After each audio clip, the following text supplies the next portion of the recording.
ನೀರು ಹೋಗಿರುತ್ತೆ, ಊಟ ಅಂತ ಕಟ್ಟಾಗಿರುತ್ತೆ. ಆಮೇಲೆ ಏನದ ಕೈಕಾಲ ನರ ಸೆಳ್ಯಾಕತ್ತ ಹಿಂಗೆ ಅದನ್ನು ತಡ್ಕೋಬೇಕು. ಇನ್ನು 4-5ನೇ ದಿನ ಹೋತಪ್ಪ ಅಂತಾರೆ ಅದು ಹೆಚ್ಚಾಗತ್ತೆ. ಇನ್ನು ಎಳೆಯೋದು ಹೆಚ್ಚಾಗತ್ತೆ. ಈಗ ಸಾಯಿಲೋ ಇನ್ನೊಂದು ತಾಸು ಸಾಯಿಲಿ ಅನ್ನುವಂಥ ಅನುಭವ ಚಾಲು ಆಕ್ಕವು.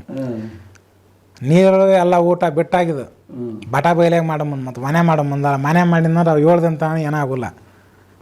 ಇದೇನೋ ಮನ್ಯಾಗ ಮಠದಾಗ ಏನಿರ್ತೈತಿ ನೆರಳಿರುತ್ತೆ.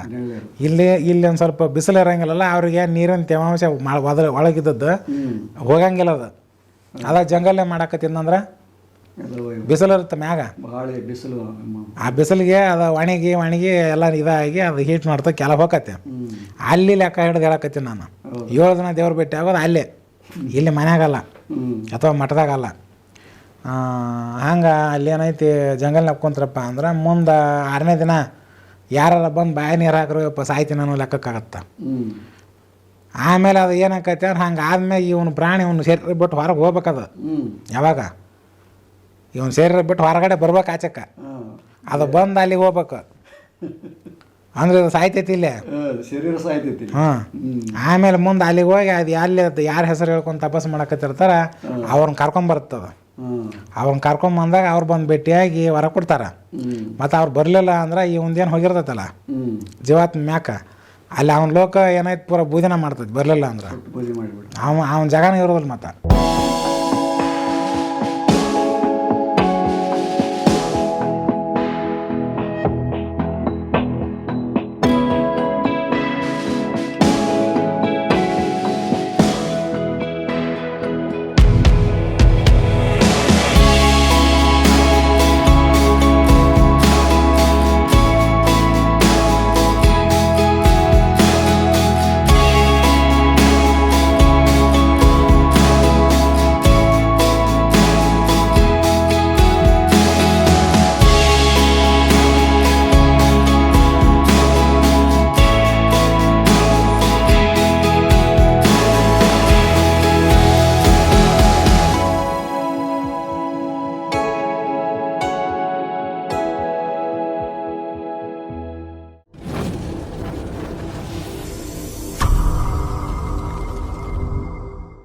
ನಮಸ್ಕಾರ ಎಲ್ಲ ಸ್ವದೇಶಿ ಮೀಡಿಯಾ ಚಾನೆಲ್ ವೀಕ್ಷಕರಿಗೆ.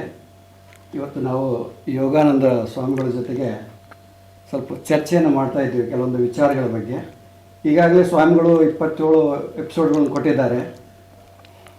ಅನೇಕ ಜನ ಅವ್ರ ಬಗ್ಗೆ ಜಾಸ್ತಿ ಗೊತ್ತಿಲ್ಲ, ಏನೋ ಅವ್ರವ್ರಿಗೆ ಸಿಕ್ಕ ಹಾಗೆ ಕಾಮೆಂಟ್ ಹಾಕಿದ್ರು ಮೊದಲು ಆಮೇಲೆಲ್ಲ ಮೊದಲು. ಬಟ್ ಯಾವುದೋ ಒಂದು ವಿಡಿಯೋ ಮಾಡಬೇಕು ಅಥವಾ ಶೂಟಿಂಗ್ ಮಾಡಬೇಕಂದ್ರೆ ಎಷ್ಟು ಶ್ರಮ ಇರುತ್ತೆ ಅಂತಂದು ಮಾಡಿದವರಿಗೆ ಗೊತ್ತಾಗುತ್ತೆ. ಆಮೇಲೆ ಎಲ್ಲರನ್ನೂ ಒಂದೇ ತಟ್ಟೆಯಲ್ಲಿ ಹಾಕಿ ತೂಗಕ್ಕೂ ಹೋಗಬಾರ್ದು. ಯಾಕೆಂದರೆ ನಾನು ಯೋಗಾನಂದ ಗುರುಗಳನ್ನು ಭಾಳಷ್ಟು ಹತ್ರದಲ್ಲಿ ನೋಡಿದಂಥವನು. ಅವರು ನನಗೆ 1.5 ವರ್ಷದಿಂದ ಪರಿಚಯ. ಅವರು ಹೇಳುವಂಥ ಜ್ಞಾನವನ್ನು ನಾನು ಗಮನಿಸಿಬಿಟ್ಟು ನಾನು ನಮ್ಮ ಅರವಿಂದ್ ಅವರಿಗೆ ಇನ್ಫಾರ್ಮೇಷನ್ ಮಾಡಿದ್ದು, ಇವರು ಭಾಳಷ್ಟು ಜ್ಞಾನ ಇದೆ ಇವ್ರ ಹತ್ರ, ಸ್ವಲ್ಪ ಇವರು ವಿಡಿಯೋ ಮಾಡಿ ಅಂತಂದು ಇವ್ರಿಗೆ ಕೇಳ್ಕೊಂಡಿದ್ದು. ಆದರೂ ಸ್ವಾಮಿಗಳು ಕೂಡ ಒಪ್ಕೊಂಡಿರಲಿಲ್ಲ, ವಿಡಿಯೋ ಮುಂದೆ ಬರೋಕ್ಕೆ ಒಪ್ಕೊಂಡೇ ಇರಲಿಲ್ಲ. ಆದರೆ ನಾನು ಬಲವಂತ ಮಾಡಿ ಕರ್ಕೊಂಬಂದೆ. ಕಾರಣ ಏನಂದರೆ ಪುರಾಣಗಳ ಬಗ್ಗೆ ಜನಗಳಲ್ಲಿ ಒಂದು ಗೊಂದಲ ಇದೆ. ಅಂದರೆ ಪುರಾಣಗಳಂದರೆ ಅವು ದೊಡ್ಡ ಪುರಾಣ ಎಂಬ ಒಂದು ಭಾವನೆ ಜನರಲ್ಲಿದೆ. ಬಟ್ ಅದರಲ್ಲಿ ಏನಿದೆ, ಅದರ ಮಹತ್ವ ಏನು ಎಂಬುದು ಯಾರಿಗೂ ಗೊತ್ತಿಲ್ಲ. ಅದು ಪುರಾಣಗಳು ನಿಜವಾದ ಭಾರತದ ಇತಿಹಾಸ. ಅದು ಹೇಗೆ ಅಂತಂದು ಈಗಾಗಲೇ ಶ್ರೀಗಳವರು ಅನೇಕ ವಿಡಿಯೋದಲ್ಲಿ ಎಕ್ಸ್ಪ್ಲನೇಷನ್ ಮಾಡ್ಕೊಂತ ಹೋಗಿದ್ದಾರೆ. ಹಿಂದುಗಡೆಯಿಂದ ಸತ್ಯಯುಗದಿಂದ ಕಲಿಯುಗದವರೆಗೂ ಕೂಡ ಎಲ್ಲ ಎಕ್ಸ್ಪ್ಲೇನ್ ಮಾಡ್ಕೊಂತ ಹೋಗಿದ್ದಾರೆ, ಯಾವ್ಯಾವ ಪುರಾಣದಲ್ಲಿ ಏನೇನೆಲ್ಲ ಬರುತ್ತೆ ಅಂತಂದು. ಈ ನಂತರ ಕೂಡ ಅವರು ಬ್ರಹ್ಮಾಂಡ ಪುರಾಣದಲ್ಲಿ ಬರುವಂಥ ವಿಷಯಗಳನ್ನು ಕೂಡ ಅವರು ಮಾತಾಡಲಿದ್ದಾರೆ. ಆದರೆ ಅವರು ಬಾಲ್ಯದಲ್ಲಿ 10 ವರ್ಷದಲ್ಲೇ ಮನೆಯನ್ನು ತ್ಯಾಗ ಮಾಡಿದವರು. ಅವರು ಮನೆಯನ್ನು ತ್ಯಾಗ ಮಾಡಿ ತದನಂತರ ಅವರು ಉತ್ತರ ಭಾರತವನ್ನೆಲ್ಲ ಪರ್ಯಟನೆ ಮಾಡಿ ಪುರಾಣಗಳನ್ನು ಅಧ್ಯಯನ ಮಾಡಿದ್ದಾರೆ. ಸಂಪೂರ್ಣ ಪುರಾಣಗಳನ್ನು ಅಧ್ಯಯನ ಮಾಡಿದ್ದಾರೆ. ಅವರಿಗೆ ಆ ಜ್ಞಾನ ಇದೆ. ಹಾಗಾಗಿ ಆ ಜ್ಞಾನವನ್ನು ಬೇರೆಯವ್ರಿಗೆ ಗುರುತಿಸೋಕ್ಕಾಗೋದಿಲ್ಲ. ಅವರು ಸಾಧಕರಾಗಿದ್ದರೆ ಮಾತ್ರ ಗುರುತಿಸೋಕ್ಕಾಗತ್ತೆ. ಹಾಗಾಗಿ ನಾವು ಸಾಧಕರಾಗಿರೋದ್ರಿಂದ ಅವರನ್ನು ನಾನು ಗುರುತಿಸಿ ನಾನು ಅವ್ರನ್ನ ಭಾಳಷ್ಟು ಪರಿಪರಿಯಿಂದ ಕೇಳ್ಕೊಂಡೆ. ಯಾಕಂದರೆ ನಾವು ಕೂಡ ಮೆಕಾನಿಕ್ ಶಿಕ್ಷಣ ಓದಿದವರಾಗಿರೋದ್ರಿಂದ ನಮಗೆ ಅದನ್ನು ಸರಿಯಾಗಿ ಎಕ್ಸ್ಪ್ಲೇನ್ ಮಾಡೋಕ್ಕಾಗೋದಿಲ್ಲ. ಪುಸ್ತಕ ಇಟ್ಕೊಂಡು ಹೇಳ್ಬೇಕಾಗತ್ತೆ. ನಾನು ಕೆಲವೊಂದು ವಿಚಾರಗಳನ್ನು ಪುಸ್ತಕ ಇಟ್ಕೊಂಡು ಹೇಳ್ತೀನಿ.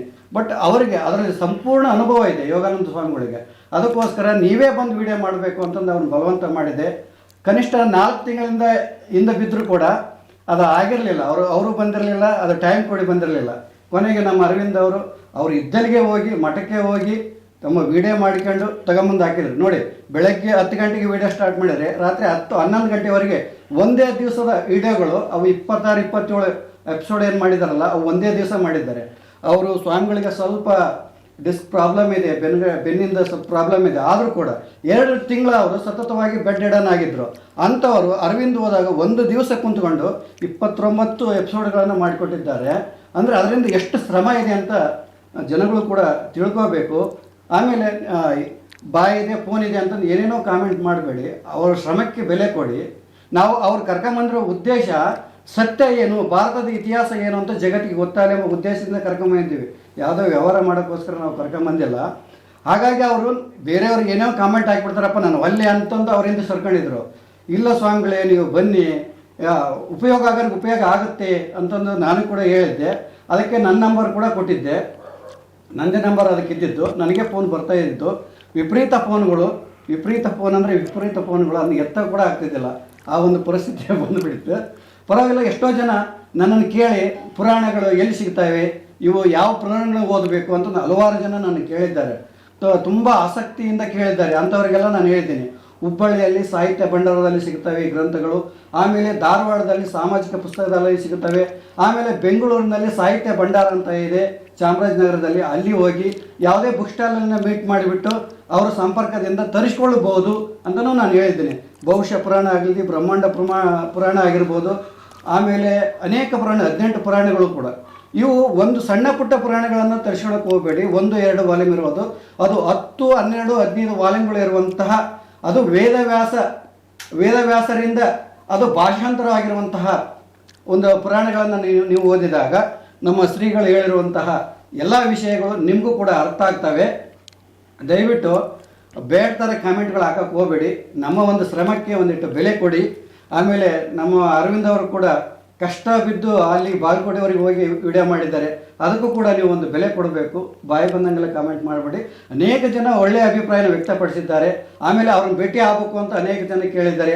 ಆಮೇಲೆ ತಮ್ಮ ಕಷ್ಟ ಕಾರ್ಪಣ್ಯಗಳನ್ನು ಹೇಳ್ಕೋಬೇಕು, ಸ್ವಾಮಿಗಳನ್ನು ದರ್ಶನ ಮಾಡ್ಕೋಬೇಕು ಅಂತ ಅನೇಕ ಜನ ಹಂಬಲಿಸಿದ್ದಾರೆ. ಇನ್ನು ಮುಂದೆ ಬರುವಂಥ ಎಪಿಸೋಡ್ಗಳಲ್ಲಿ ಸ್ವಾಮೀಜಿಯವರ ಒಂದು ಮಠದ ವಿಳಾಸ ಹಾಗೂ ತದನಂತರ ಅವ್ರ ಫೋನ್ ನಂಬರ್ ಕೂಡ ಇನ್ನು ಮುಂದೆ ಬರುವ ಎಪಿಸೋಡಲ್ಲಿ ಹಾಕಲಾಗುತ್ತೆ. ಅನೇಕ ಜನ ನಮ್ಮನ್ನು ಕೇಳಿರೋದೇನೆಂದರೆ, ನಮ್ಮನ್ನು ಭೇಟಿ ಮಾಡಿಸಿ ನಮ್ಮ ಸಂಪರ್ಕ ಮಾಡಿಸಿ ನಾವು ದರ್ಶನ ಮಾಡ್ಕೋಬೇಕು ಅಂತ ಎಷ್ಟೋ ಜನ ಕೇಳಿದರೆ. ಆಮೇಲೆ ಇನ್ನೂ ಕೆಲವು ಜನ ನಮಗೆ ಮಕ್ಕಳಾಗಿಲ್ಲ ರೀ, ಏನಾದರೂ ದಾರಿ ತೋರಿಸಿ ಅಂತ ಕೇಳಿದ್ದಾರೆ. ಇನ್ನೂ ಹಲವಾರು ಜನ ನಾವು ಸಾಲ ಮಾಡ್ಕೊಂಬಿಟ್ಟಿದ್ದೀರಿ, ಇದಕ್ಕೇನಾದರೂ ದಾರಿ ತೋರಿಸಿ ಅಂತ ಕೇಳಿದ್ದಾರೆ. ಅನೇಕ ಸಂಸಾರದಲ್ಲಿರುವಂಥ ಅನೇಕ ಪ್ರಶ್ನೆಗಳನ್ನೆಲ್ಲ ಕೇಳಿದ್ದಾರೆ. ಅದನ್ನು ಸ್ವಾಮೀಜಿಗಳೊತ್ತಿಗೆ ನಾನು ಮಾತಾಡೋದೇನೆಂದರೆ, ಅವರು ಯಾವ್ಯಾವ ವಿಚಾರದ ಬಗ್ಗೆ ಮಾರ್ಗದರ್ಶನ ಮಾಡ್ತಾರೆ, ಅವ್ರ ಟರ್ಮ್ಸ್ ಏನು, ಕಂಡೀಷನ್ ಏನು ಅಂತಂದು ಕೇಳಿಬಿಡುವ. ಈಗ ನಾವು ಕುಂಡಲ ರಾಜಯೋಗವನ್ನು ಕಲಿಸ್ಕೊಡ್ತೀವಿ, ನಾವು ಏನು ಕಲಿಸ್ಕೊಡ್ತಾ ಇದ್ವಿ, ಹೇಗೆ ಕಲಿಸ್ಕೊಡ್ತೀವಿ ಅಂತ ನಿಮ್ಗೆ ಈಗಾಗಲೇ ನಾವು ವಿಡಿಯೋದಲ್ಲಿ ಹೇಳಿದ್ದೀವಿ. ಆದರೆ ಶ್ರೀಗಳವರು ಏನಾದರೂ ಕಲಿಸ್ಕೊಡ್ಬೇಕಂದ್ರೆ, ತಪಸ್ಸನ್ನು ಮಾಡೋದು ಕಲಿಸ್ಕೊಡ್ಬೇಕಂದ್ರೆ, ಅಥವಾ ಸಾಧನೆ ಮಾಡೋದು ಕಲಿಸ್ಕೊಡ್ಬೇಕಂದ್ರೆ ಅವರಿಗೆ ಯಾವ ಯಾವ ಯೋಗ್ಯತೆಗಳು, ಯಾವ ಯಾವ ಮಾನದಂಡ ಇರಬೇಕು ಅಂತಂದು ಸ್ವಾಮೀಜಿಯವರೇ ಅವ್ರ ಬಾಯಿಂದ ಹೇಳ್ತಾರೆ. ಅಂಥವರು ನೇರವಾಗಿ ಸ್ವಾಮೀಜಿಗಳ ಆಶ್ರಮಕ್ಕೆ ಭೇಟಿ ಕೊಡಿ ಅಥವಾ ಫೋನ್ ಮಾಡಿ ಆ ಸ್ವಾಮೀಜಿಗಳ ಆಶ್ರಮಕ್ಕೆ ಭೇಟಿ ಕೊಟ್ಟು ನಿಮ್ಮ ಸಮಸ್ಯೆನ ಪರಿಹಾರ ಮಾಡಿಕೊಳ್ಳಿ ಅಥವಾ ಸಾಧನೆಯ ಮಾರ್ಗದರ್ಶನವನ್ನು ಪಡೆದುಕೊಳ್ಳಿ ಅಂತ ಹೇಳ್ತಾ ಸ್ವಾಮೀಜಿಗಳಲ್ಲಿ ಒಂದು ಪ್ರಶ್ನೆಯನ್ನು ಕೇಳ್ತೀನಿ. ಸ್ವಾಮೀಜಿಗಳೇ, ಮೊಟ್ಟ ಮೊದಲಾಗಿ ನಿಮಗೆ ಅನಂತ ನಮಸ್ಕಾರಗಳನ್ನು ತಿಳಿಸ್ತೀನಿ. ಯಾಕಂದರೆ ನಮ್ಮ ಒಂದು ಕೋರಿಕೆಗೆ ಹೋಗೊಟ್ಟು ವಿಡಿಯೋ ಮಾಡ್ಕೊಂಡು ಒಪ್ಕೊಂಡಿದ್ದೀರ. ಯಾಕಂದರೆ ಅನೇಕ ಜನ ಸಾಧು ಸಂತರು ವಿಡಿಯೋ ಮಾಡೋದಕ್ಕೆ ಮುಂದೆ ಬರೋದಿಲ್ಲ. ಯಾಕಂದರೆ ಅವರು ಅಜ್ಞಾತರಾಗೆ ಉಳಿದು ಬಿಡ್ತಾರೆ. ಆದರೆ ನಿಜವಾದ ಜ್ಞಾನ ಇರುವಂಥವರು ದೂರ ಉಳಿದು ಬಿಡ್ತಾರೆ, ಜ್ಞಾನ ಇರೋರು ಹೊರಗಡೆ ಬರೋದಿಲ್ಲ. ಹಾಗಾಗಿ ಜನಕ್ಕೆ ಸತ್ಯ ತಲುಪೋದು ಸ್ವಲ್ಪ ಕಷ್ಟವಾಗಿದೆ. ಧೈರ್ಯ ಮಾಡಿ ನೀವು ಮುಂದೆ ಬಂದಿದ್ದೀರಾ. ಹೀಗೆ ನೀವು ಯಾವ ಯಾವ ವಿಚಾರದಲ್ಲಿ ಯಾವ ಯಾವ ಯೋಗಗಳ ಬಗ್ಗೆ ಅಥವಾ ಯಾವ ಯಾವ ಸಾಧನೆಗಳ ಬಗ್ಗೆ ದೀಕ್ಷೆ ಕೊಡ್ತೀರಿ, ಮಾಹಿತಿ ಕೊಡ್ತೀರಿ, ಮಾರ್ಗದರ್ಶನ ಮಾಡ್ತೀರಿ, ಅವ್ರಿಗೆ ಏನು ಯೋಗ್ಯತೆ ಇರಬೇಕು, ಏನು ಅರ್ಹತೆ ಇರಬೇಕು, ಇದನ್ನು ದಯವಿಟ್ಟು ತಿಳಿಸ್ಕೊಡಿ ನಮ್ಮ ಆಡಿಯನ್ಸ್ಗೆ. ಈಗ ಅದರೊಳಗೆ ನಾನು 25-26ನೇ ವಯಸ್ಸಿಗೆ ಮನೆ ಬಿಟ್ಟೆ. ಈ ಲೈನೊಳಗೆ ನನ್ನ ಅನುಭವ ಅಂದ್ರೆ ಸಾಕಷ್ಟು ಐತಿ. ನನ್ನ 10ನೇ ವಯಸ್ಸಿನಿಂದ ಹೇಳೋದು ನಾನು ಆಧ್ಯಾತ್ಮ ಲೈನೊಳಗೆ ಇದ್ದೀನಿ. 26ನೇ ವಯಸ್ಸಿಗೆ ನಮ್ಮ ಗುರುಗಳು ಸಿಕ್ಕು ಭೇಟಿಯಾಗಿ ದೀಕ್ಷಾನ ತೊಗೊಂಡ್ಮೇಲೆ ಪೂರ್ತಿ ಮನೆ ಲಿಂಕ್ ತಪ್ಪಿ ಹೋಯ್ತು. ಅಂದಾಜು ಈಗ ಒಂದು 10-12 ವರ್ಷ ಹೆಚ್ಚು ಕಡಿಮೆ ಮೇಲೆ ಆಯ್ತು. ಮನೆಗೆ ಹೋಗಿಲ್ಲ. ಇದೇ ಟೈಪನ ಏನೈತಿ, ಈಗ ಮಠದಾಗ ಇದ್ದುಕೊಂಡ ನನ್ನ ಸಾಧನೆ ಮತ್ತು ಸಿದ್ಧಿ ಇದಕ್ಕೆ ಸಂಬಂಧಪಟ್ಟದ್ದು ಆಲೋಚನೆ, ಅದಕ್ಕೆ ಸಂಬಂಧಪಟ್ಟಂಥ ರಿಸರ್ಚ್ ಮಾಡ್ಬೇಕಾಗತ್ತೆ. ಕೆಲವೊಂದು ಪ್ರಸಂಗದಾಗ ಕೆಲವೊಂದು ಜಾಗಗಳಿಗೆ ಹೋಗ್ಬೇಕಾಗತ್ತೆ. ಅವನ್ನೆಲ್ಲ ಮಾಡ್ಕೊಂಡದೆ ನಾನು. ಈ ಲೈನಿಗೆ ಬಂದಿರೋದು ಏನಂದ್ರೆ ಭಗವಂತನ ನೋಡಬೇಕು ಅಥವಾ ಭಗವಂತನ ಸಂಬಂಧಪಟ್ಟಂಥ ಒಂದು ಜ್ಞಾನ ಅಥವಾ ಸಾಧನೆ ಅಥವಾ ಯೋಗ ಇವನ್ನೆಲ್ಲ ಸಾಧಿಸ್ಬೇಕಂತ ತಿಳ್ಕೊಂಡು ಮೊದಲಿನಿಂದ ನನ್ನ ವಿಚಾರ ಇತ್ತು. ನಂತರ ಅದಕ್ಕೆ ಸಂಬಂಧಪಟ್ಟಂಗೆ ನನಗೆಲ್ಲ ಅನುಕೂಲ ಸಿಕ್ಕವು. ಆಮೇಲೆ ಅಂಥ ಗುರುಗಳೂ ಸಿಕ್ಕರು. ಆವಾಗ ಈ ಲೈನ್ನೊಳಗೆ ನಾನು ಒಂದು ಲೆಕ್ಕದೊಳಗೆ ಹೊಂಟೆ. ಇದ್ರೊಳಗೆ ಹೋಗ್ತಿರ್ಬೇಕಾದ್ರೆ ಆಮೇಲೆ ಸಾಧನೆ ಕೀಳೋರು ಅಂದರೆ ಎಲ್ಲ ಸಾಧನೆಗಳು ಆಗೋಲ್ಲ. ಕೆಲವೊಂದು ಅಡಚಣೆಗಳು ಬರ್ತಾವೆ, ಕೆಲವೊಂದು ತೊಂದರೆಗಳು ಬರ್ತಾವೆ. ಅವನ್ನೆಲ್ಲ ಸರಿಪಡಿಸ್ಕೊಂಡು ಸರಿ ಮಾಡ್ಕೊಂಡು ಹೋಗ್ಬೇಕಾಕತ್ತೆ. ಅದಕ್ಕೆ ಅಂತ ಮಾಡ್ಬೇಕಾದ್ರೆ ಕೆಲವೊಂದು ಜಾಗದೊಳಗೆ ತಿರುಗಾಡ್ಬೇಕು, ಕೆಲವೊಂದು ಜಾಗಕ್ಕೆ ಹೋಗ್ಬೇಕಾಗತ್ತೆ. ಈಗ ನಮ್ಗಿಂತ ಹೆಚ್ಚಿನ ಮಟ್ಟದೊಳಗೆ ಸಾಧನೆ ಮಾಡಿದವ್ರ ಹತ್ರ ಹೋದಾಗ ಅವ್ರು ಅದನ್ನು ಸರಿಪಡಿಸ್ತಾರೆ. ಅದು ಹೆಂಗಂದ್ರೆ ಈಗ ಎಲ್ಲಪ್ಪ ಅಂದ್ರೆ ಬೆಂಗಳೂರಿನಿಂದ ಬಾಗಲಕೋಟೆ ಬರಬೇಕು ಅಂತ ನಾವು ಬರ್ತಿರ್ಬೇಕಾದ್ರೆ ದಾರಿ ಒಳಗೆ ಕಲ್ಲು ಮುಳ್ಳು ಇನ್ನೊಂದು ಇರ್ತಾವೆ. ಆದ್ರೆ ನಮ್ಗಿಂತ ಮುಂಚೆ ಹೋದವ್ರು ಇರ್ತಾರಲ್ಲ, ಅವ್ರಿಗೆ ಈ ದಾರಿ ಒಳಗೆ ಎಲ್ಲಿ ಹೋಗ್ಬೇಕು ಏನೋ ಗೊತ್ತಿರುತ್ತೆ. ಹಂಗಿದ್ದಾಗ ನಾವು ಅವ್ರ ಸಲಹೆ ತೊಗೊಂಡಾಗ ಅವ್ರು ಎಲ್ಲೆಲ್ಲಾದ್ರು ಬರಬೇಕು ಅನ್ನೋದು ಹೇಳ್ತಾರೆ. ಇದು ಕಲ್ಲು ಮುಳ್ಳು ಅಷ್ಟೇ ಅಲ್ಲ, ಇನ್ನೂ ಏನೇನೋ ಇರ್ತಾವೆ ಅಲ್ಲಿ. ನಮ್ಗಿಂತ ಮುಂಚೆ ಹೋದವ್ರು ಇರ್ತಾರಲ್ಲ, ಅವ್ರ ಹತ್ರ ಸಲಹೆ ತೊಗೊಂಡಾಗ ನಮ್ಗೆ ಸರಿಯಾದ ದಾರಿ ಸರಳ ಹೋಗುವಂಥ ಒಂದು ವಿಧಾನ ಹೇಳ್ತಾರೆ ಅವರು. ಆ ಕಾರಣಕ್ಕೆ ಕೆಲವೊಂದು ಪ್ರಸಂಗದಾಗ ನಮ್ಗಿಂತ ಎತ್ತರ ಮಟ್ಟ ಸಾಧನೆ ಮಾಡಿದಂಥವ್ರು ಭೇಟಿಯಾಗಿ ಮಾರ್ಗದರ್ಶನ ತೊಗೋಬೇಕಾಗತ್ತೆ. ಹಂಗೆ ಕೆಲವೊಂದು ಕಡೆ ಅಡ್ಡಾಡೀನಿ ನಾನು. ಕೆಲವೊಮ್ಮೆ ದೂರ ಹೋಗ್ಬೇಕಾಗತ್ತೆ. ದೂರ ಅಂದ್ರೆ ಇಲ್ಲಿಂದ ಹೇಳೋ ಜಮ್ಮು ಥರನೂ ಹೋಗ್ಬೇಕಾಗತ್ತೆ. ಇವೆಲ್ಲ ಹಾಕವು. ನಮ್ಮ ಹತ್ರ ಯಾವುದೋ ಒಂದು ವಿದ್ಯೆ ಕಲಿಯೋಕೆ ಬರೋರಿಗೆಲ್ಲ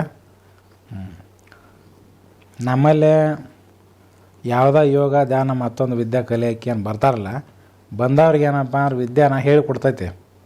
ಯಾಕಂದ್ರೆ ನಮ್ಮ ಗುರುಗಳು ನನಗೆ ದೀಕ್ಷೆ ಕೊಡ್ಬೇಕಾದ್ರೆ ₹1 ದಕ್ಷಿಣ ತೊಗೊಂಡಿಲ್ಲ, ಫ್ರೀಯಾಗೆ ಕೊಟ್ಟಾರ.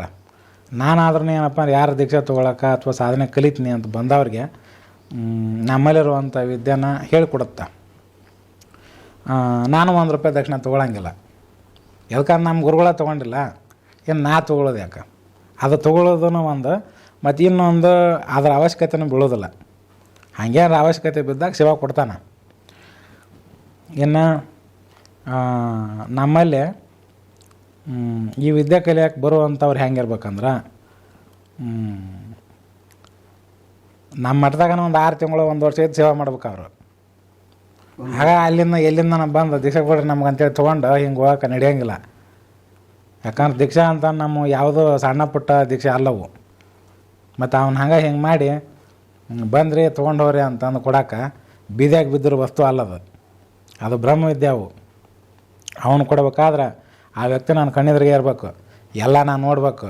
ಅವನ ಹಾವಭಾವ ಏನು, ಹಾಲ್ಚಾಲ್ ಏನು, ಹೊಳ್ಳಿ ಆ ಮನುಷ್ಯನ ಸಂಸ್ಕಾರ ಏನು, ಅವನ ಬುದ್ಧಿ ಮತ್ತು ಹೊರಗಿನ ಒಂದು ಚಟುವಟಿಕೆಗಳು ಏನೇನೋದು ಪರಿಪೂರ್ಣ ನನಗೆ ಗೊತ್ತಾಗಬೇಕು. ಒಂದು 6 ತಿಂಗಳು ನನ್ನ ಹತ್ರ ಇರಬೇಕು ಮಠದಾಗ ಸೇವೆ ಮಾಡಿಕೊಂಡು.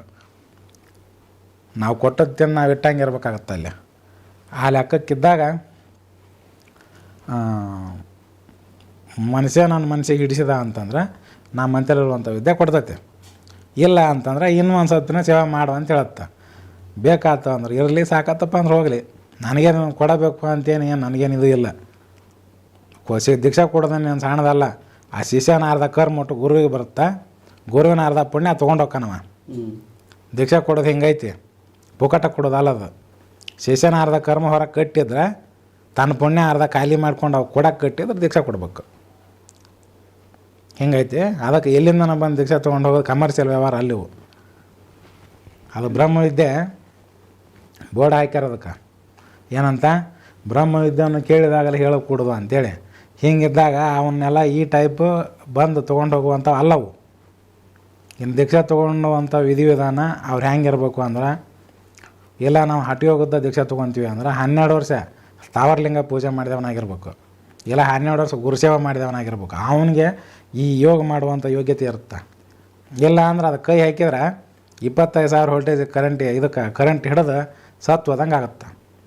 ಏನು ಬೇರೆ ಯೋಗ ಬರ್ತಾವೆ, ರಾಜಯೋಗ ಇರ್ಬೋದು. ರಾಜಯೋಗದಾಗ ಮೂರ್ನಾಲ್ಕು ಥರ ಬರುತ್ತೆ. ಇನ್ನು ಇವು ಯಾವ ಸಿದ್ಧಯೋಗ ಅಂತ ಬರ್ತೈತಿ, ಸಿದ್ಧ ವಿದ್ಯಾ ಅಂತ ಬರುತ್ತೆ. ಎಲ್ಲ ಹಠಯೋಗದಾಗ ಬರುವ ಹೊಸು.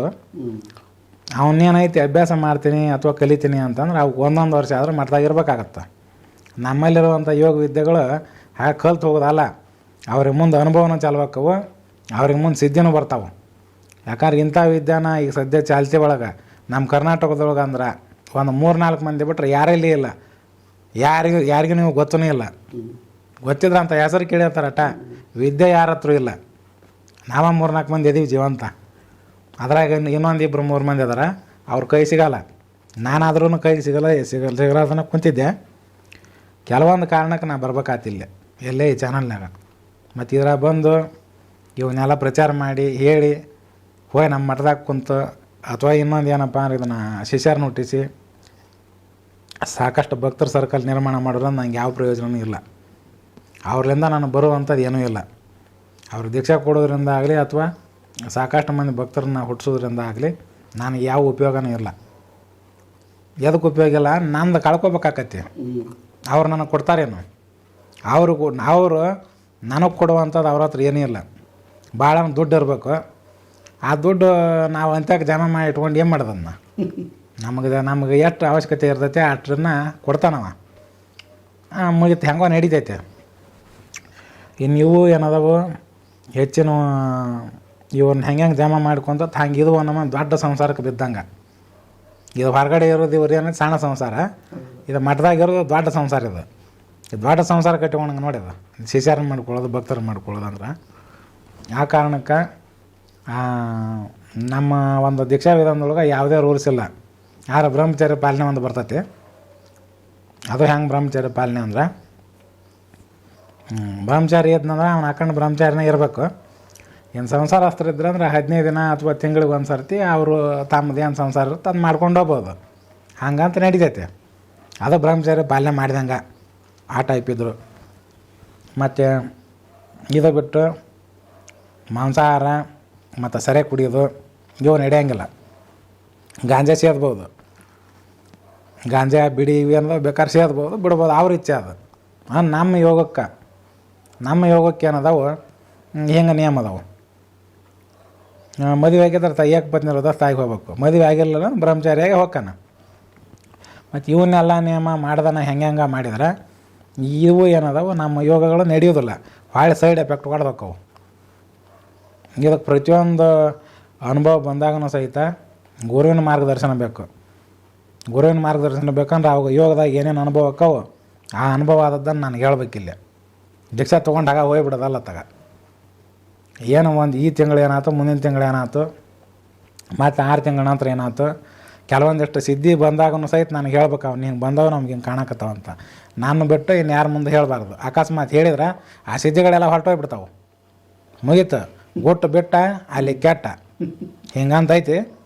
ಅದಕ್ಕೆ ಅವನ್ನ ನಾನು ಬಿಟ್ಟು ಬೇರೆ ಯಾವ ಸಂಪ್ರದಾಯದವ್ರು ಇರಲಿ ಅಥವಾ ಮ್ಯಾಲಿಂದ ಬ್ರಹ್ಮದೇವ್ರು ಇಳ್ದ ಬಂದು ಅದು ಏನಂತ ಕೇಳಿದ್ರು ಹೇಳಬಾರ್ದು. ಅದು ನನಗೆ ಮಾತ್ರ ಗೊತ್ತಿರಬೇಕು. ಅಥವಾ ನನಗಿಂತ ಮೇಲೆ ಅದಾರ ನಮ್ಮ ಪರಂಪರೆ ಒಳಗೆ ಅವ್ರ ಮುಂದೆ ಹೇಳ್ಬೋದು. ಅಲ್ಲ ಅವ್ರು ಸಿಗೋದು ಇಲ್ಲ ಬಿಡಿ ಅವ್ರಿಗೆ ಹೇಳಕ್ಕೆ.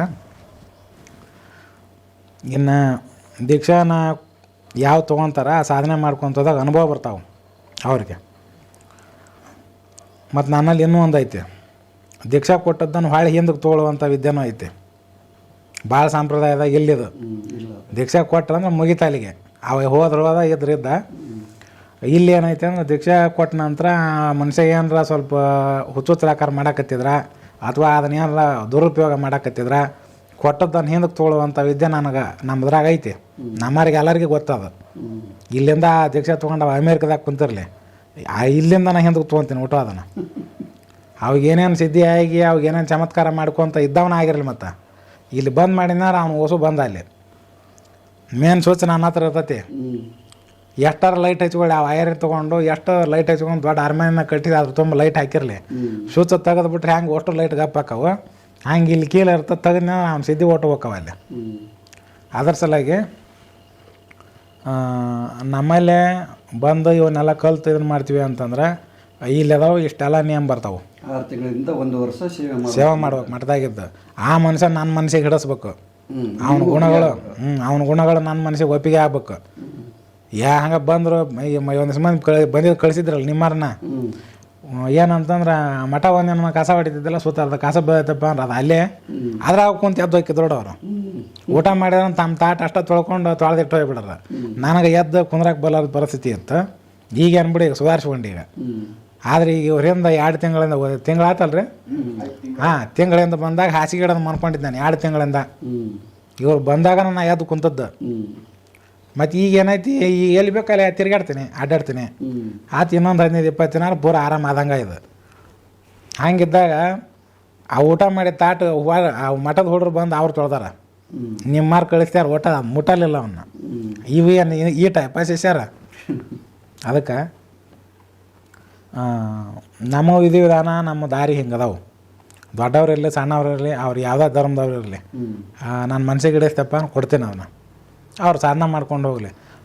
ಅವ್ರು ನನಗೆ ಕೊಡುವಂಥ ಒಂದು ಗುರುದಕ್ಷಿಣೆ ಏನಂದ್ರೆ, ಅವ್ರ ಸಾಧನ ಸಿದ್ಧಿ ಮಾಡ್ಕೊಂಡ ನಂತರ ಏನು ಅವ್ರಿಗೆ ಮುಂದೆ ಅನುಭವ ಚಾಲುವಾಗಿ ಸಮಾಧಿ ಹತ್ತೋದು ಮತ್ತೊಂದು ಹಾಕವ, ಅದ ಅವ್ರು ನನಗೆ ಕೊಡುವಂಥದ್ದು ಗುರುದಕ್ಷಿಣೆ ಆಗುತ್ತೆ. ಅವ್ರಲಿಂದ ನನಗೇನು ಬೇಕಾಗಿಲ್ಲ. ಯಾಕಂದ್ರೆ ಅವರು ಉದ್ಧಾರ ಆಗಿ ಮ್ಯಾಲೆ ಹೋದ್ರಂದ್ರೆ ನಾನು ಹೋದಂಗೆ. ಯಾಕಂದ್ರೆ ಅದು ನಾನು ಕೊಟ್ಟು ವಿದ್ಯೆ ಇರುತ್ತಲ್ಲ, ಮತ್ತು ಅವ್ರು ಮುಂದೆ ಹೋದ್ರೆ ನಾವು ಹೋದಂಗೆ ಅದು ಹೌದಲ್ಲ. ಹಿಂಗೆ ನಮ್ಮ ಒಂದು ಹಿಂಗೆ ಅದಾವ ರೂಲ್ಸ್ ನಮ್ಮ ದಾರಿ ಒಳಗೆ. ರೀತಿಯಲ್ಲಿ ದೀಕ್ಷೆ ಕೊಡ್ತೀರ, ದೀಕ್ಷೆ ಕೊಟ್ಟರೆ ಈ ಥರ ಕಂಡೀಷನ್ಸ್ ಇರುತ್ತೆ. ಇವೆಲ್ಲ ಕಂಡೀಷನ್. ಇದಕ್ಕೆ ಈ ಕಂಡೀಷನ್ನಿಗೆ ಅವ್ರು ಬಂದ್ರೆ ತೊಗೊತಾರೆ. ಈ ಕಂಡೀಷನ್ಗೆ ನನಗೆ ಅವ್ರು ಹೊಂದಲಿಲ್ಲ ಅಂದ್ರೆ ಸುಮ್ಮನೆ ಹೋಗ್ಬೋದು. ಯಾತಾಗಿಂದ ಬಂದಿರ್ತಾರೆ ಆತಾಗ. ಈಗ ಅನೇಕ ಜನ ಪ್ರಶ್ನೆ ಏನು ಕೇಳಿದ್ರೆ ಅಂದರೆ, ತಪಸ್ಸಿನ ಬಗ್ಗೆ ಮಾರ್ಗದರ್ಶನ ಕೊಡಿ ಗುರುಗಳೇ, ನಾನೆಲ್ಲ ತಪಸ್ಸಿಗೆ ಕುಂತ್ಕೊಂಡ್ಬಿಟ್ಟಿದ್ದೀನಿ ಅಂತ ಕೆಲವರು ಫೋನ್ ಮಾಡ್ತಾಯಿದ್ರು. ಅಂದರೆ ಈಗ ತಪಸ್ಸು ಎಂಥವ್ರು ಮಾಡಬೇಕು, ತಪಸ್ಸು ಮಾಡುವಾಗ ಒಂದೊಂದು ದಿನಕ್ಕೆ ಏನೇನು ಅನುಭವಗಳಾಗ್ತವೆ, ಸ್ವಲ್ಪ ಇದ್ರ ಬಗ್ಗೆ ವಿವರಣೆ ಕೊಡಿ. ಭಾಳಷ್ಟು ಜನ ಕೇಳಿದ್ದಾರೆ ಈ ಪ್ರಶ್ನೆಯನ್ನು. ತಪಸ್ಸು ಮಾಡುವಂಥದ್ದು ಅಂತಂದ್ರೆ ಅದರ ದಾರಿನ ಬೇರೆ. ಇನ್ನು ಯೋಗ ಧ್ಯಾನ ಮಾಡೋದು ಇದರ ದಾರಿ ಬೇರೆ. ಜೊತೆಗೆ ಹೊರಗಡೆ ಧ್ಯಾನ ಮಾಡೋದು ಹೇಳ್ಕೊಡ್ತಾರೆ. ತಪಸ್ಸಿನ ದಾರಿ ಯಾರಿಗೂ ಗೊತ್ತಿಲ್ಲ. ಅವು ಕೆಲವೊಂದು ಪುರಾಣದಾಗ ಬರ್ದಾರ, ಹಿಂದೆ ಅವ್ರು ಹಿಂಗೆ ಮಾಡಿದ್ರು ಅಂಥೇಳಿ. ತಪಸ್ಸು ಅಂತಂದ್ರೆ ಶರೀರಕ್ಕೆ ಚಿತ್ರಹಿಂಸೆ ಕೊಟ್ಟು ಮಾಡುವಂಥದ್ದು, ಶರೀರದಿಂದ ಮಾಡುವಂಥದ್ದು. ಒಬ್ಬರು ಎಲ್ಲೇ ಇದ್ರ ಹತ್ರ ಓಂಕಾರೇಶ್ವರ ಕಡೆ ಒಬ್ಬರು ತಪಸ್ಸು ಮಾಡಿದರು. ಒಂದೇ ಕಾಲ ಮ್ಯಾಗ ನಿಂದ್ರದು.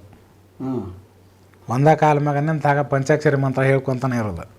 ಒಂದು ಹತ್ರ ನಿಂತು ಬಿಡೋದು. ಅವ್ರು ನಿದ್ದು ಬಂತಪ್ಪ ಮುಂದೊಂದು ಪಳೆ ಕಟ್ಟಿರ್ತಾರೆ. ಈಗ ಮ್ಯಾಗ ಅವಕ್ಕೆ 2 ಕಂಬ ಇದನ್ನು ಮಾಡಿ ಆ ಕಂಬಕ್ಕೆ ಚೈನ್ ಕಟ್ಟಿ ಒಂದು ಪಳೆ ಕಟ್ಟಿರ್ತಾರೆ. ನಿದ್ದು ಬಂತಂದ್ರೆ ಅದ್ರ ಮೇಲೆ ಹಂಗೆ ಹಿಂಗೆ ಕೈ ಇಟ್ಕೊಂಡು ಅಷ್ಟ ಅಲ್ಲೇ ಕಾಲಂತೂ ಎತ್ತುವಂಗಿಲ್ಲ, ಅದನ್ನು ಅದು ಅಲ್ಲೇ ಇರುತ್ತೆ. ಅಲ್ಲೇ ಅದ್ರ ಮ್ಯಾಗ ಸ್ವಲ್ಪ ಬಗ್ಗೆ ನಿದ್ದೆ ಮಾಡೋದು. ಅದ್ರ ಮ್ಯಾಗ ಬಗ್ಗೆ ನಿದ್ದೆ ಮಾಡೋದು. ಇನ್ನು ಏನಪ್ಪ ಅಂದ್ರೆ ಅವ್ರ ದಿನಕ್ಕೆ 1 ಟೈಮ್ ಊಟ ಮಾಡ್ತಿದ್ರು. ಊಟ ಅಂದರೆ ಒಂದು ಚೊಲೋತ್ನಾಗನ ಊಟ ಅದು. ಏನು ಹೊರಗಡೆ ಹೋಗೋದು ಬಂತಪ್ಪ ಅಂತ ಅಂದಾಗ ಮಾತ್ರ ಕಾಲು ಇಳಿಸಿ ಹೊರಗಡೆ ಹೋಗೋದು, ಮತ್ತು ಹಂಗೆ ನಿಂದ್ರದು. ಎಷ್ಟು ವರ್ಷ ಮಾಡಿದ್ರಿ ಹಂಗತ್ತೆ 3 ವರ್ಷ ಮಾಡ್ಯಾರ.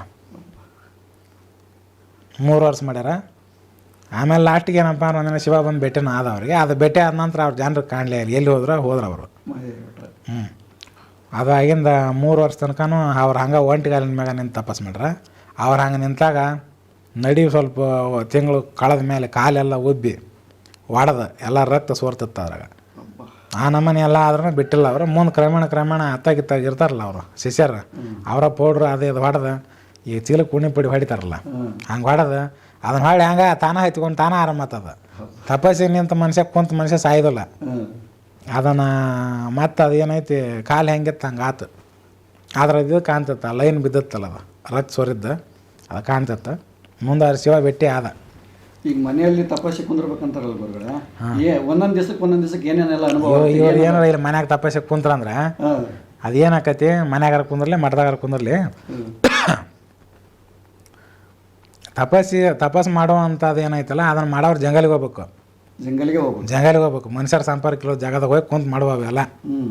ಅಲ್ಲಿ ಏನಪ್ಪ ಅಂದ್ರೆ ಎಲ್ಲನೂ ಏನೇನು ಬರ್ತಾವೆ ಅಲ್ಲಿ ಕುಂತಲ್ಲಿ ಹ್ಮ್ ಏನು ಸುಮ್ಮನೆ ಇವ್ರು ಇಲ್ಲಿ ಎಲ್ಲ ಯಾವುದೋ ಕತೆ ಓದಿ ಅಥವಾ ಸಿನಿಮಾ ನೋಡಿ ಹಂಗೆ ಆಗ್ಬಿಡುತ್ತೆ ನಮಗೂ ಅಂತಂದು ಆಗತ್ತಾನ ಅದು ದೊಡ್ಡ ದೊಡ್ಡ ಹೋಗಿ ಅಲ್ಲಿ ನಿಂತು ಬಿಟ್ಲೆ ದೇವ್ರು ಬಂದು ಭೇಟಿ ಆಗ್ಬಿಡ್ತಾನ ದೊಡ್ಡ ದೊಡ್ಡ ಪ್ರಾಣಿಗಳು ಬರ್ತಾವಲ್ಲಿ. ಅಲ್ಲಿ ಪ್ರಾಣಿ ಬರ್ತಾವೆ, ಮನುಷ್ಯರು ಬರ್ತಾವೆ, ಇನ್ನೂ ಏನೇನೋ ಬರ್ತಾವೆ. ಹ್ಮ್ ಅದನ್ನೆಲ್ಲನೂ ನೋಡಿ ಯಾವುದಕ್ಕೂ ಏನು ಕಣ್ಣಿಗೆ ಏನಪ್ಪ ಅಂದ್ರೆ ಅವು ಏನೇನೋ ಕಂಡಂಗೆ ಅಕ್ಕವು. ಹ್ಮ್ ಅವೆಲ್ಲ ಕರೆ ಇರ್ತಾವೆ, ಒಮ್ಮೆ ಕರೆ ಇರೋದಿಲ್ಲ. ಹೌದು. ಕೆಲವೊಮ್ಮೆ ಕರೆ ಇರ್ತಾವಂದ್ರೆ ಮಾಮೂಲಿಯಾಗಿ ಒಂದು ತಪಸ್ಸು ಅಷ್ಟು ಜೋರಾಗಿರಲ್ಲ, ಕರೆ ಇರ್ತಾವೆ. ಹ್ಮ್ ತಪಸ್ಸಿನ ಪ್ರಭಾವ ಜೋರಾದಾಗ ಕೆಲವೊಂದು ಕಣ್ಣಿಗೆ ಕಂಡಂಗೆ ಅಕ್ಕವು, ಆದ್ರೆ ಅವು ಏನೂ ಇರೋದಿಲ್ಲ ಅಲ್ಲಿ. ಆ ಟೈಪ್ ಎಲ್ಲ ಭ್ರಮೆ ಹಾಕವು, ಅದನ್ನೆಲ್ಲ ಗೆದ್ಕೊಂಬರ್ಬೇಕಲ್ಲ ಇವರು, ಹೌದು. ಅವಾಗ ಹಾಕವು. ಈಗ 7 ದಿವಸದಲ್ಲಿ ಆಗುವಂಥ ಅನುಭವಗಳು ಹೇಳಿ, ಒಂದೊಂದು ದಿವಸದಲ್ಲಿ ಅದು ಪೂರ ಇನ್ನೂ ದೀರ್ಘದ. ಹ್ಮ್ ಅದು 7 ದಿನದ ಏನೈತಲ್ಲ ಅದ್ರದ್ದು ಊಟ ನೀರು ಬಿಟ್ಟನ ಕುಂತ ಕುಂತ. ಏನು ಅಲ್ಲೇ ಕುಂದ್ರಕ್ಕಾಗತ್ತ. ಅವಾಗ 2ನೇ ದಿನ ನೆಲ ಹಿಡಿದು ಸೀದಾ ಉದ್ದಕ್ಕೆ ಬೀಳ್ಬೇಕಾಕತ್ತೆ ಅಲ್ಲೇ. ಹ್ಮ್ ಅಲ್ಲ ಮನ್ಕೊಂಡೊಂದು ತಪಸ್ಸು ಮಾಡ್ಬೋದು ಬಿಡು, ಕುಂತ ಮಾಡ್ಬೇಕಂತೇನಿಲ್ಲ. ಆ ಹಿಂದಿನ ಯುಗದಾಗ ಕುಂತ ಮಾಡ್ತಾರೆ, ಅದಕ್ಕಿಂತ ಮೊದಲಿನ ನಿಂತು ಮಾಡ್ತಿದ್ರು. ಅದಕ್ಕಿಂತ ಮೊದಲಿನ ಯುಗದಾಗ ಹೆಬ್ಬಟ್ಟಿನ ತುದಿ ಮ್ಯಾಗ, ಕಾಲಿನ ಹೆಬ್ಬಟ್ಟಿನ ತುದಿ ಮ್ಯಾಗ ನಿಂತು ಮಾಡ್ತಿದ್ರು. ಅಬ್ಬಾ. ಈ ಕಲಿಯುಗದಾಗ ಕುಂತ ಮಾಡೋಕ್ಕಾಗಲ್ಲ, ಹ್ಮ್ ಮಕ್ಕೊಂಡು ತಪಸ್ಸು ಮಾಡ್ಬೋದು ಇಂಥದ್ದು ಚಾಪ್ಯಾಗ ಹ್ಮ್ ಮಾಡ್ಬೋದು. ಅದು 2-3 ದಿನ ತನಕ ಏನಾಗೋಲ್ಲ. 4ನೇ ದಿನಕ್ಕೆ ನೀರು ಹೋಗಿರುತ್ತೆ, ಹ್ಮ್ ಊಟ ಅಂತ ಕಟ್ಟಾಗಿರುತ್ತೆ. ಆಮೇಲೆ ಏನದ ಕೈಕಾಲ ನರ ಸೆಳ್ಯಾಕತ್ತವ ಹಿಂಗೆ, ಹ್ಮ್ ಅದನ್ನು ತಡ್ಕೋಬೇಕು. ಇನ್ನು 4-5ನೇ ದಿನ ಹೋತಪ್ಪ ಅಂತಾರೆ, ಅದು ಹೆಚ್ಚಾಗತ್ತೆ. ಇನ್ನು ಎಳೆಯೋದು. ಎಳೆದು ಹೆಚ್ಚಾಗತ್ತೆ. ಈಗ ಸಾಯಿಲೋ ಇನ್ನೊಂದು ತಾಸು ಸಾಯಿಲಿ ಅನ್ನುವಂಥ ಅನುಭವ ಚಾಲು ಆಕ್ಕವು. ಹ್ಮ್ ನೀರು ಎಲ್ಲ ಊಟ ಬಿಟ್ಟಾಗಿದ್ದು ಹ್ಮ್ ಬಟ ಬೈಲಾಗ ಮಾಡೋ ಮುಂದೆ ಮತ್ತು ಮನೆ ಮಾಡೋ ಮುಂದೆ ಮನೆ ಮಾಡಿದ್ರೆ ಅವು 7 ದಿನ ತನಕ ಏನಾಗೋಲ್ಲ. ಇಲ್ಲಿ ಇದೇನೋ ಮನ್ಯಾಗ ಮಠದಾಗ ಏನಿರ್ತೈತಿ, ನೆರಳಿರುತ್ತೆ. ಇಲ್ಲಿ ಒಂದು ಸ್ವಲ್ಪ ಬಿಸಿಲು ಇರೋಂಗಿಲ್ಲಲ್ಲ, ಅವ್ರಿಗೆ ನೀರಿನ ತೇವಾಂಶ ಒಳಗಿದ್ದದ್ದು ಹ್ಮ್ ಹೋಗಂಗಿಲ್ಲ. ಅದ ಜಂಗಲ್ಲೇ ಮಾಡಾಕತ್ತಿಂದಂದ್ರೆ ಅದು ಬಿಸಿಲು ಇರುತ್ತೆ ಮ್ಯಾಗ. ಭಾಳ ಬಿಸಿಲು. ಆ ಬಿಸಿಲಿಗೆ ಅದು ಒಣಗಿ ಎಲ್ಲ ಇದಾಗಿ ಅದು ಹೀಟ್ ಮಾಡ್ತಾ ಕೆಲ ಹೋಗತ್ತೆ. ಹ್ಮ್ ಅಲ್ಲಿ ಲೆಕ್ಕ ಹಿಡ್ದು ಹೇಳಕತ್ತೀನಿ ನಾನು. 7 ದಿನ ದೇವ್ರ ಭೇಟಿ ಆಗೋದು ಅಲ್ಲೇ, ಇಲ್ಲಿ ಮನ್ಯಾಗಲ್ಲ ಹ್ಮ್ ಅಥವಾ ಮಠದಾಗಲ್ಲ. ಹಂಗೆ ಅಲ್ಲಿ ಏನೈತಿ ಜಂಗಲ್ನಾಗ ಕುಂತ್ರಪ್ಪ ಅಂದ್ರೆ ಮುಂದೆ 6ನೇ ದಿನ ಯಾರ ಬಂದು ಬಾಯ ನೀರು ಹಾಕ್ರಪ್ಪ ಸಾಯ್ತೀನಿ ಅನ್ನೋ ಲೆಕ್ಕಕ್ಕಾಗತ್ತೆ. ಹ್ಮ್ ಆಮೇಲೆ ಅದು ಏನಾಕೈತೆ ಅಂದ್ರೆ ಹಂಗೆ ಆದ್ಮೇಲೆ ಇವನು ಪ್ರಾಣಿ ಇವನು ಶರೀರ ಬಿಟ್ಟು ಹೊರಗೆ ಹೋಗ್ಬೇಕದು. ಹ್ಮ್ ಯಾವಾಗ ಇವನು ಶರೀರ ಬಿಟ್ಟು ಹೊರಗಡೆ ಬರ್ಬೇಕು ಆಚಕ್ಕೆ, ಅದು ಬಂದು ಅಲ್ಲಿಗೆ ಹೋಗ್ಬೇಕು ಅಂದ್ರೆ ಅದು ಸಾಯ್ತೈತಿ ಇಲ್ಲೇ. ಶರೀರ ಸಾಯ್ತೈತಿ. ಹಾಂ ಆಮೇಲೆ ಮುಂದೆ ಅಲ್ಲಿಗೆ ಹೋಗಿ ಅದು ಅದು ಯಾರ ಹೆಸರು ಹೇಳ್ಕೊಂಡು ತಪಸ್ಸು ಮಾಡಕತ್ತಿರ್ತಾರ ಅವ್ರನ್ನ ಕರ್ಕೊಂಬರ್ತದ. ಅವ್ರನ್ನ ಕರ್ಕೊಂಬಂದಾಗ ಅವ್ರು ಬಂದು ಭೇಟಿಯಾಗಿ ಹೊರ ಕೊಡ್ತಾರೆ. ಮತ್ತು ಅವ್ರು ಬರಲಿಲ್ಲ ಅಂದ್ರೆ ಈ ಒಂದೇನು ಹೋಗಿರ್ತೈತಲ್ಲ ಜೀವಾತ್ಮ ಮ್ಯಾಕ, ಅಲ್ಲಿ ಅವನ ಲೋಕ ಏನಾಯ್ತು ಪೂರ ಬೂದಿನ ಮಾಡ್ತೈತಿ ಬರಲಿಲ್ಲ ಅಂದ್ರೆ. ಅವನ ಜಾಗನ ಇರೋದಿಲ್ಲ. ಮತ್ತು ಬಂದು ಕೊಟ್ಟು ಹೋಕಾರ, ಕೊಡ್ಬೇಕಾದ್ರೆ ಇವ್ನು ಬದುಕಿಸಿ ಎಲ್ಲ ಇವ್ನ ಕೂಡ ಮಾತಾಡಿ ಏನಂತ ನಾನು ಕೊಟ್ಟು ಹೋಕಾರ ಅವರು. ಅದು ಈಗೂ ನಡೀತೈತೆ. ಈಗಿನ ಕಾಲಮಾನದಲ್ಲಿ ಇರುವಂಥವ್ರು ಇದನ್ನ ಮಾಡಕ್ಕೆ ಸಾಧ್ಯ ಇದೆಯಾ? ಅದು ಅವ್ರವ್ರ ಇದ್ರ ಮ್ಯಾಗ ಬಿಟ್ಟದ್ದು, ಅದು ಮನುಷ್ಯನ ಮ್ಯಾಗ ಬಿಟ್ಟದ್ದು. ಭಾಳಷ್ಟು ಜನ ಕೇಳಿರೋದು ಏನಂದ್ರೆ ನಾವು ತಪಸ್ಸು ಮಾಡ್ತೀವ್ರಿ, ಗುರುಗಳನ್ನ ಭೇಟಿ ಮಾಡಿಸಿ ನಮಗೆ ಅಂತಂದು ಕೇಳಿರೋದು ನನಗೆ. ನಾವು ತಪಸ್ಸು ಮಾಡ್ಬೇಕಂತ ಇದ್ದೀವಿ. ಈಗ ಹೇಳಿ ನೋಡಿಲ್ಲ, ಮತ್ತೇನು ಬಂದು ಭೇಟಿ ಆಗೋದ್ರಿ ಇದು ಈಗ. ಹೆಚ್ಚಿನ ಮಾಹಿತಿನ ಇನ್ನೊಂದು ಮುಂದಿನ ವಿಡಿಯೋದಲ್ಲಿ ಕೊಡ್ತೀವಪ್ಪ, ಅಲ್ಲಿವರೆಗೆ ಕಾಯಿರಿ ಅಂತ ನಾನು ಹೇಳಿದ್ದೀನಿ. ಆದ್ರೆ ಆ ತಪಸ್ಸು ಮಾಡುವಂಥ ಪ್ರಸಂಗದಾಗ ಇವ್ರೇನಾದರೂ ತಪಸ್ಸನ್ನು 5-6 ದಿನ ದಾಟಿದ ನಂತರ ಇವ್ರು ಹೊಳ್ಳೆ ಮ್ಯಾಕೆ ಎದ್ರು ಅಂದ್ರೆ ನನಗಾಗೋದಿಲ್ಲ ಅಂತ ದವಾಖಾನೆ ಅಡ್ಮಿಟ್ ಆಗೋ ಅಥವಾ ಏನೋ ಆಗಿ ಎದ್ರು ಅಂದ್ರೆ ಇವ್ರು ಮೊದಲಿನಂಗೆ ಆಗೋದಿಲ್ಲ.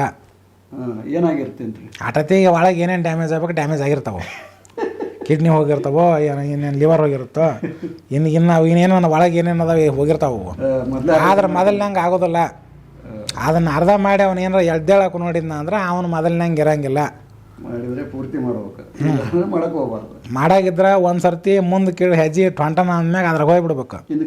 ಹಿಂದಕ್ಕೆ ಬಂದ ಅಂದ್ರೆ ಅವನ ಗತಿ ಮೊದಲಿನಂಗೆ ಉಳಿಯಲ್ಲ. ಇದು ಹೇಳಕ್ಕೆ ಬರೋದಿಲ್ಲ. ಮತ್ತು ತಪಸ್ಸಿನ ಬಗ್ಗೆ ಆದ್ರೆ ಅವನು ಹಿಂದಗಡೆ ಸುಧಾರಿಸ್ಕೊಂಡ ನಂತರನು ಪ್ರಕೃತಿ ಗಟ್ಟಿ ಇರಂಗಿಲ್ಲ. ಹೊಳ್ಳಿ ಅದನ್ನು ಮಾಡಕ್ಕೆ ಕೈ ಹಾಕ್ತಂದ್ರೆ ಮೊದಲಿನಂತ ಒಂದು ಸದೃಢತೆ ಇರಂಗಿಲ್ಲ, ಸ್ವಲ್ಪ ವೀಕ್ ಆಕೈತೆ, ಒಳಗೆ ಸ್ವಲ್ಪ ಸಮಸ್ಯೆ ಆಕ್ಕವು.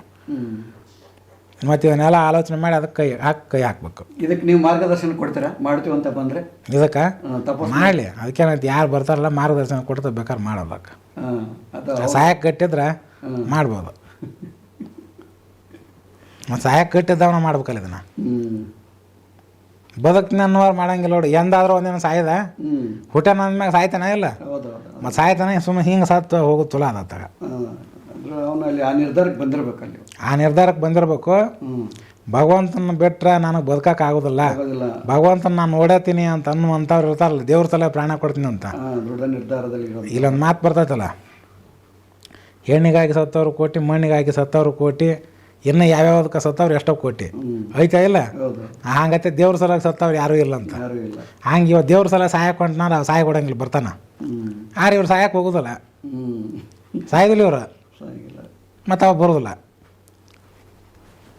ಅದಕ್ಕೆ ಈ ತಪಸ್ಸಿಗೆ ಸಂಬಂಧಪಟ್ಟಂಥ ಎಲ್ಲ ವಿಚಾರಗಳು ಎಷ್ಟು ಅದಾವೆ. ಬೇಕಾದ್ರೆ ಇನ್ನೂ ಹೆಚ್ಚಿನ ಮಾಹಿತಿನೂ ಭಾಳ ಅದಾವೆ. ಅವನ್ನ ಏನಾಯ್ತು ಒಂದೇ ವಿಡಿಯೋದಾಗ ಆಗೋಲ್ಲವು.